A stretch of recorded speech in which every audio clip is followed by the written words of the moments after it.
My sister banned me from her wedding to keep things peaceful. Then, it imploded, and my parents had the nerve to say I owed them for the damage. What I did next broke the family.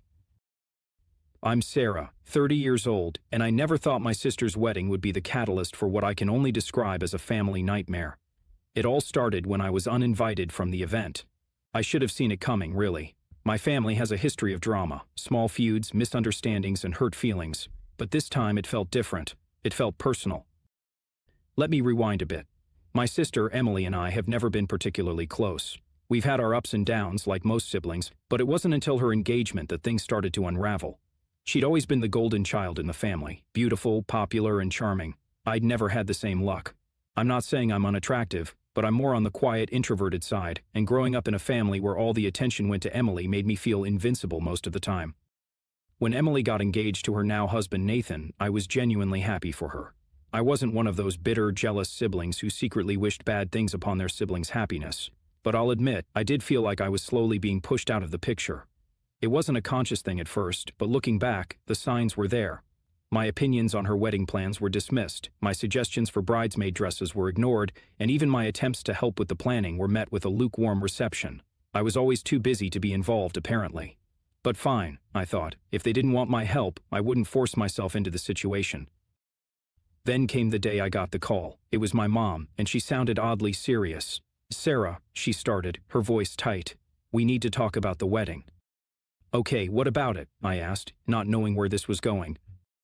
"Well, Emily's really worried about the drama with you, and she's made the decision to uninvite you to the wedding." I was shocked. I couldn't even speak for a second. "What do you mean, uninvite me?" "She's just concerned that, with everything going on, having you there will cause more problems. You know how emotional she's been with all the planning." "She thinks it'll be better this way," Mom said, her tone apologetic but firm. I couldn't believe it. It wasn't like I'd been causing trouble. Sure, we had disagreements, but I wasn't some drama queen who threw fits at every family event. This felt like a slap in the face. I had been working my tail off at a job I didn't like, trying to keep things together in my own life, and now my family, my sister no less, was telling me I wasn't welcome at the most important event of her life. I tried to stay calm, but my voice wavered. "So that's it? I'm just not invited anymore?" Mom hesitated. "I know it's hard, but she thinks it's for the best." I didn't know what to say. I wasn't even sure how to feel. Was I angry, hurt, betrayed? All of those things and more. I couldn't even bring myself to talk to Emily about it. Every time I tried, I felt like I was just going to burst into tears. I knew that whatever I said, it wouldn't make a difference. The damage was done. After a few days of brooding, I came to a conclusion. I wasn't going to sit around and sulk. If Emily didn't want me at her wedding, then I wasn't going to be there. I'd do something for myself instead. So I booked a last-minute vacation to a small beach town I'd always wanted to visit. It wasn't an extravagant trip, just a simple solo getaway to clear my head. I spent the next few weeks focusing on myself, reading, hiking, and relaxing by the water. I tried not to think about the wedding or what was going on back home. It wasn't easy, but it helped. The day of the wedding came, and while everyone in my family was busy with the event, I was walking along the shore, enjoying the peace and quiet. It felt good to have a break from the stress, from the constant weight of being in the shadow of my sister's perfection. But of course, drama doesn't stop just because you're on vacation. A few days into my trip, I got a call from my dad. "Sarah, we need your help," he said, his voice strained. "Something's gone wrong with the wedding." I immediately felt a knot form in my stomach. What happened? "Well, it's Emily. She's having a meltdown. The wedding is falling apart and we need you to come home and help fix things." I couldn't believe what I was hearing. After everything that happened, after I was specifically told I wasn't welcome, now they wanted my help? They wanted me to swoop in and save the day when things had gotten too messy? "I'm sorry, but no," I replied, my voice more confident than I felt. "I'm on vacation right now, Dad. You guys told me I wasn't wanted there and now you want me to help? I don't think so." There was silence on the other end of the line before my dad finally spoke again. "Sarah, this is serious. You're the only one who can help. Please, just come home. We can't afford to fix this without you." The nerve, the audacity. I was furious, but I also felt a strange sense of satisfaction bubbling up inside me. "Dad," I said, my voice cold now. "You know what? You can figure it out. I'm done being the family's backup plan when things go wrong. Emily's the one who wanted to push me out of the picture. Let her deal with the mess she's created." I hung up, feeling a mix of relief and anger. I wasn't about to drop everything to run back home and fix their problems. But as the hours passed and I thought more about what my family was asking of me, the more I started to feel like maybe, just maybe, they'd taken my absence for granted. I didn't have to help them. I didn't have to come to the rescue. But I was beginning to wonder how far Emily and my family were willing to go to make it all right. Maybe I wasn't done yet after all. That night I received a text from my mom. "Please, Sarah, I know things got messed up, but Emily is begging for your help. She's lost it, and the wedding is a disaster. Please, we need you." I stared at the message for a long time, biting my lip. The situation was escalating quickly, and I couldn't help but wonder if I had a chance to get some kind of justice out of this. They had disrespected me, pushed me aside, and now they needed me. The question was, how far was I willing to go to make them pay? I didn't respond to my mom's text immediately. For once, I needed time to think. I had spent so many years being the family's doormat, always cleaning up their messes, always bending over backward to make everyone else happy. But this time, no. I was done. The next morning, I woke up to more texts. There were calls too, but I ignored those. My phone buzzed with a new message from my dad. "Sarah, I really need you to come home. It's getting worse. Emily's completely freaking out and the wedding's been called off. We need you here." That last part hit me like a ton of bricks. The wedding's been called off. I was confused, to say the least. What did that mean? Did she leave Nathan? Was she having second thoughts? If it had been an issue with the wedding, if she'd gotten cold feet, wouldn't they have told me that already? I decided to call my dad back. I needed to hear it from him, in his voice, what exactly was going on. "Dad," I said when he picked up, "you said the wedding was called off. What happened?" He sighed deeply, and I could hear the stress in his voice. "It's a mess, Sarah." Emily panicked. She didn't feel ready, I guess. She had a meltdown right there in front of everyone. Nathan was crushed, the guests were confused, and the whole thing just fell apart. I was stunned into silence. This wasn't what I'd expected to hear. But everything was paid for, wasn't it? All the vendors, the venue? "Yeah, it's all paid for, and now, well, that's where you come in." I felt a sinking feeling in my stomach. "What do you mean, where I come in?" "Look, Sarah, we can't afford to cover the full cost of this," he said, his voice taking on a more pleading tone. "We're in a tight spot. Emily's freaking out about the money. You know how much everything costs, and now she's asking for you to help pay for it. You're the only one who can do it." I almost dropped my phone. I felt like I was going to choke on my own word. Wait a minute. You want me to pay for the wedding that I'm not even part of, the wedding that I wasn't invited to? There was a pause before my dad said, I know it's a lot to ask, but Emily is losing it, Sarah. She's blaming herself, and now she's desperate. You're the only one who can help, and I'm begging you. If you don't, things are going to get really ugly. We'll be buried in debt for years." I was shaking. I couldn't believe what I was hearing. This was some kind of twisted joke, right? After they'd shut me out, after they'd made it clear I wasn't wanted, now they were asking for my financial help? And it wasn't just any kind of help. They weren't asking me to come in and offer emotional support or help with a small part of the aftermath.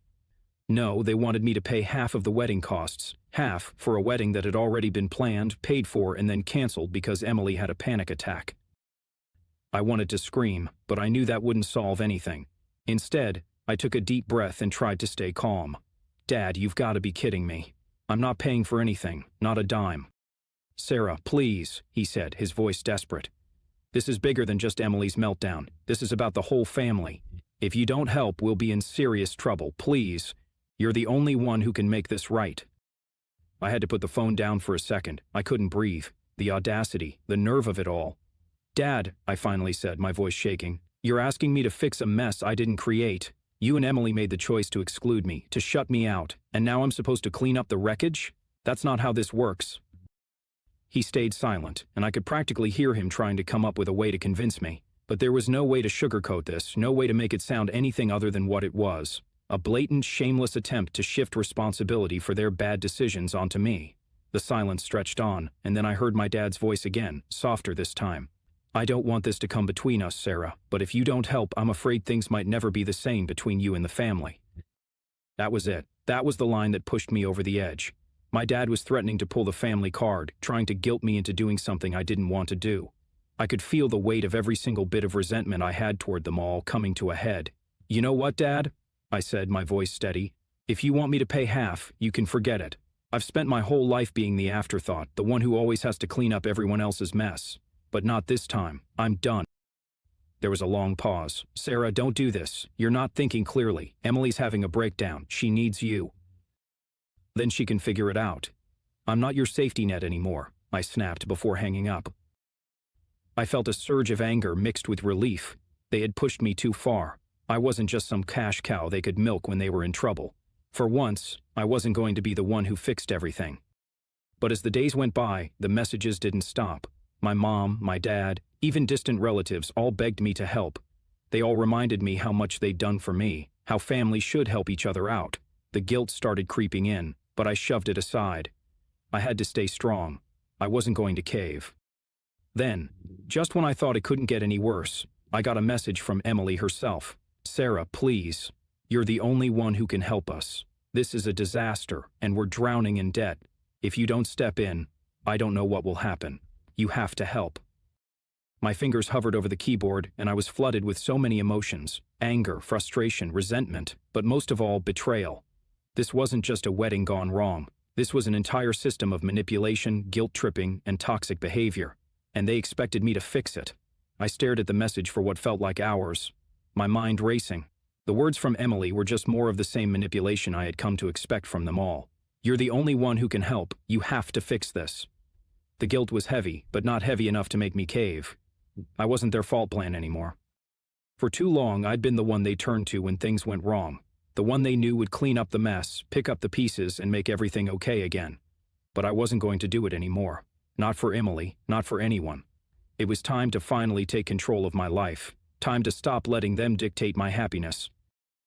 I took a deep breath, my hand shaking as I typed out a response. Emily, I've been thinking about everything you've said, and the truth is, I can't do it anymore. I'm not going to fix your mess. I'm not going to bail you out. You've made it clear where I stand in this family, and I'm done being the one who has to clean up after everyone else. I'm sorry, but I'm cutting ties. I don't need any of you in my life anymore. I hit send before I could second-guess myself. My heart was pounding, my body tense as I sat there staring at the screen. Part of me was terrified of what they would say, how they would react. But the other part of me, the stronger part, the one that had been buried under years of guilt and manipulation, felt free. I was finally standing up for myself. A few minutes later, my phone buzzed again. This time it was a call from my mom. I let it ring. Then another from my dad, then Emily. They were relentless, bombarding me with messages and calls, but I didn't answer. I couldn't. Instead, I sat there, my mind swirling, wondering if this was really the right decision. Maybe I was being too harsh. Maybe they needed me, but then I remembered the years of resentment that had built up. How they treated me like I was invisible, like I was nothing but a convenient punching bag for their problems. I thought about the wedding, how they'd completely shut me out, all the while expecting me to show up when things went south. They hadn't even given me a chance to be part of the family, so why should I sacrifice everything to be part of their chaos now? I shook my head and turned my phone off. The next couple of days were the longest I'd ever lived through. The guilt gnawed at me, but so did a sense of pride. I had made the decision. I had stood my ground. I wasn't going to be their scapegoat any longer. But then came the storm. I was sitting in my living room trying to focus on a book when I heard my doorbell ring. I froze. I wasn't expecting anyone, and I certainly wasn't expecting the last people I wanted to see. I opened the door to find my mom and dad standing there, both looking like they'd been crying. My mom's eyes were red, her makeup smudged, and my dad looked like he'd aged 10 years in the past week. Sarah, my mom said, her voice breaking, please, just hear us out. I crossed my arms, trying to remain calm, but I could feel my heart beating faster. What do you want? We're sorry, my dad said, his voice low. We didn't mean to push you away, we don't know what to do. We're in deep, and Emily, she's not handling it well. She's falling apart, and we're scared. I let out a breath, not letting the guilt slip in. You think I don't know how that feels? You think I haven't been scared for years, living in a family where I'm treated like a second-class citizen, where I'm only good enough to clean up the mess but never to be part of the solution? We were wrong, Sarah, my mom said, her voice trembling. We were wrong to shut you out. We should have been there for you. We just didn't realize how bad it had gotten. Yeah, well, now you know, I said, my voice cold. Now you know exactly how bad it is. I saw them exchange a look. My mom bit her lip, her face falling. Please, Sarah, she pleaded. I know we've hurt you, but you can't turn your back on family. You just can't. I shook my head. You don't get it, do you? You've been turning your back on me for years. It's always been me who has to fix everything, and now, when I finally decide to stand up for myself, you want me to come back and clean up your mess? But I'm done. I don't need you, not like this." They both stood there, speechless, clearly taken aback by my anger and the finality in my words. I took a deep breath, trying to steady my emotions. "I'm not your safety net anymore. You made your choices, and now you'll have to live with the consequences. I've got to move on with my life. I deserve better than this." My dad opened his mouth like he was about to say something, but then he just closed it. He looked at me, really looked at me, as if seeing me for the first time. Then he turned and walked away, my mom following behind him, still silent. I didn't feel relief at first. I felt a mixture of exhaustion and disappointment, like I was carrying a weight I couldn't shake off. But as the day went on, I started to feel something else, something I hadn't felt in years: peace. I was free, and as hard as it was, I knew I had made the right decision. The days that followed were strangely quiet. At first, it felt like a weight had been lifted from my shoulders, and I found myself breathing easier. I hadn't realized just how suffocated I had felt by my family's constant demands and expectations until I cut myself loose. But the calm didn't last long. About a week after I'd cut ties with them, Emily sent me another message. This time there was no pleading, no begging, just a cold, hard accusation. "You know, I thought you'd be different, but you've proven us right. You've always been selfish, Sarah. Don't bother coming to the family reunion this summer. You won't be missed." I stared at the message for a long time, the words stinging more than I expected. Emily had always been the one to throw stones and then act like she'd done nothing wrong. But it wasn't just her words that hurt. It was the realization that this was how they all saw me, a selfish person for finally putting myself first. I didn't respond. Instead, I deleted the message and took a deep breath, reminding myself why I'd made the decision I had. They wanted me to keep sacrificing my happiness for their drama, their mistakes, their chaos. I wasn't going to do it anymore. A few days later, I received a call from my mom. I didn't pick up. The following day, my dad called again. I ignored it. The guilt was still there, gnawing at me, but I knew it wasn't the guilt of walking away from them. It was the guilt of letting go of a family that had never truly been there for me. I wasn't abandoning them. I was finally protecting myself. Then, on the third day after I'd ignored their calls, my mom showed up at my door unannounced. I could see her through the window, standing in the yard with a pained look on her face. I didn't hesitate this time. I opened the door, my heart racing. "Sarah," she said, her voice soft, almost pleading, "please, I know you're angry, but we need you. Emily's a mess, and this wedding thing is spiraling. We really need your help." Her words struck me like a slap to the face.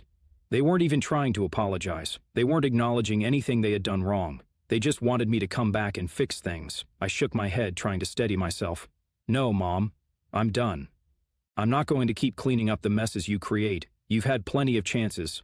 I'm not the solution anymore." Her eyes filled with tears, and she stepped forward, reaching out as if to pull me back into their drama.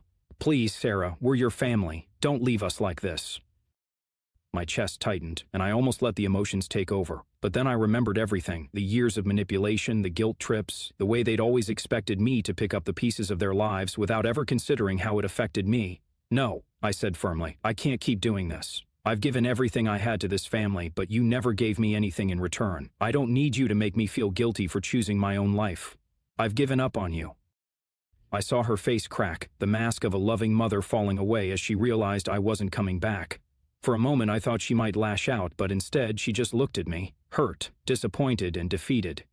"You'll regret this," she whispered, her voice barely audible. I didn't reply. I just closed the door, slowly, deliberately. It wasn't easy, not by any means. I knew that the backlash was coming, that they would twist everything and make me the villain. But as I sat in my living room that night, I realized something profound. I wasn't their scapegoat anymore. I wasn't going to be the one to fix their problems. I wasn't going to keep sacrificing my peace for their chaos, and that felt like the biggest victory of all. Over the next few weeks, the calls stopped, the messages stopped. I didn't hear from my family at all. At first, I was anxious, checking my phone at every buzz, wondering when they would show up at my door again. But it never came. And as the silence stretched on, I began to feel something I hadn't in years: relief. I spent my time focusing on myself, taking trips, investing in hobbies, reconnecting with friends who weren't part of the toxic dynamic I'd left behind. For the first time in a long time, I felt like I was living my life for me, not for anyone else. Then, one evening, a text came in from Emily. It wasn't an angry message or a demand for money or help. It was simple, almost apologetic. I miss you. I don't know where we went wrong, but I wish things were different. I stared at the message for a long time, my fingers hovering over the keyboard. I could feel the old pull of family loyalty trying to drag me back, but I resisted. I didn't owe them anything, not anymore. I typed a response, slow and deliberate, something I hadn't been able to say to them before.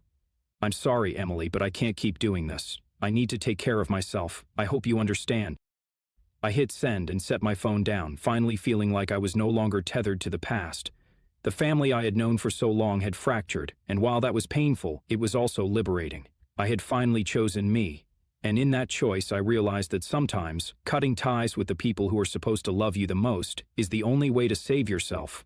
And in the end, that's exactly what I did. I saved myself.